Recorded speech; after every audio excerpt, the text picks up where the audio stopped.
Doctor Amit Gupta के द्वारा, जो कि अपनी डॉक्टरी की डिग्री रसिया से लेकर आए हैं, के द्वारा अपनी उक्त डिग्री की आड़ में आमजन की जान से खिलवाड़ किया जा रहा है।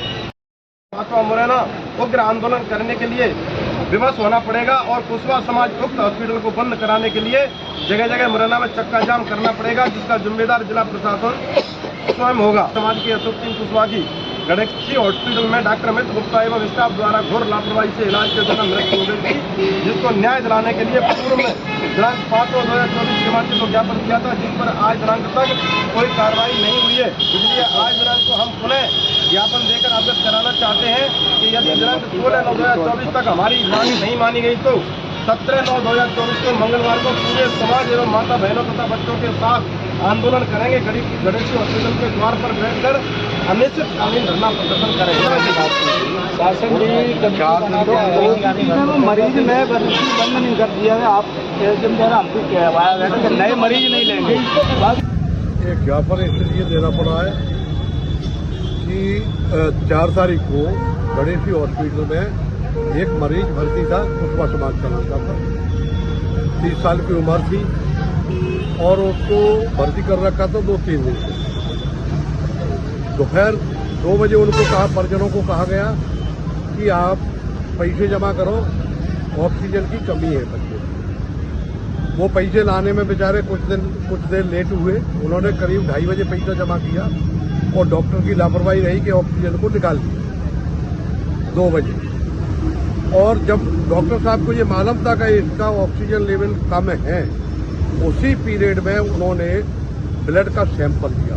और जो बहुत अच्छी तरह से जानते हैं, सब जानते हैं कि जब ऑक्सीजन लेवल कम होता है, उस पीरियड में अगर ब्लड लिया जाता है तो उस मरीज को बचाना, मैं तो मानता हूं कि संभव है, बच ही नहीं पाएगा। वही ऐसी लापरवाही की उन्होंने कि ऑक्सीजन लेवल कम होते हुए भी उन्होंने ब्लड का सैंपल निकाला और 2 मिनट बाद ही बच्चा खत्म हो गया। ऐसा कोई ये पहला केस नहीं है गणेशी हॉस्पिटल का, ऐसे कई केस आते जाते रहे हैं। अफसोस तो हम समाज को, हमें इस बात का है कि उस हॉस्पिटल को शील्ड करने के लिए 5 तारीख को हमने समाज को जोड़ा और ये अपनी बात रखी, माननीय कलेक्टर साहब को रखी, एसपी साहब को रखी। तो ये बात समझ में नहीं आई कि सुप्रीम कोर्ट का एक आदेश हमको पकड़ा दिया और उस आदेश के आधार पर साहब हम बंद नहीं कर सकते। समाज को मैंने उस चीज में भी संतुष्ट किया कि ठीक है, और मरीज भर्ती है तो उनको कहाँ शिफ्ट करेगा ये, और उनका भी इलाज जरूरी है, वो भी हमारे जैसे मरीज है। तो हमने एक मांग करी थी कि ठीक है साहब, हॉस्पिटल को संचालित रखे वो, लेकिन नया कोई मरीज उस समय जब तक ना ले तब तक इसकी निष्पक्ष जांच ना हो।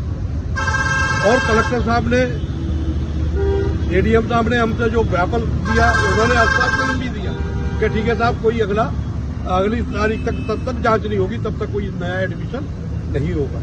लेकिन सूत्रों के द्वारा पता लगा है कि वो एडमिशन तो बराबर ओपीडी तो चला ही रहा है, साथ साथ में कुछ लोगों से उन्होंने ये कहा कि ऐसे तो बहुत मरते रहते हैं हॉस्पिटलों में, मैं किसी के कहने से अपना हॉस्पिटल को बंद नहीं करूंगा, और ना मैंने की 1 मिनट के लिए कुछ ओपीडी बंद नहीं किया। आज हमने फिर निर्णय लिया कि एक बार माननीय कलेक्टर साहब को, एसपी साहब को, जबकि अभी भी मैंने एसडीएम साहब से कहा, जब बच्चे की डेथ हो गई थी तो बच्चे के परिजन जो थे उनको कुछ गुंडों की, वो तो गुंडा पालता है, गुंडों के द्वारा मारपीट करके बाहर निकाला है, उसका वीडियो वायरल हुआ है। जबकि मैं देख रहा हूं कहीं थोड़ा सा भी कोई बंदूक लेके लड़का, कोई भी बच्चा अपने घर में जाके अगर फोटो खिंचा लेता है तो उसमें पुलिस प्रशासन तुरंत उसके लाइसेंस की निलंबन की कार्रवाई करता है। जबकि यहाँ मारते हुए का वीडियो वायरल हुआ, वीडियो मैंने स्वयं एसपी साहब को दिया है, उनके व्हाट्सएप पे डाला है, लेकिन आज तक उनके खिलाफ कोई कार्रवाई, कोई एफआईआर नहीं। आज यही मांगे हमारी कि हॉस्पिटल को सील किया जाए। वो नेचुरली बात है, एक डॉक्टर किसी एक चीज का स्पेशलिस्ट हो सकता है, या तो वो न्यूरोलॉजी का होगा या सर्जन होगा। नहीं मानी जाएगी तो 17 तारीख को, आने वाली 17 तारीख को उग्र आंदोलन हम 10, 20, 50 हजार जो भी आदमी हमारा समाज का इकट्ठा होगा, पहले उसके साथ आंदोलन करेंगे गणेश जी पे, उसके बाद धरना पे बैठेंगे।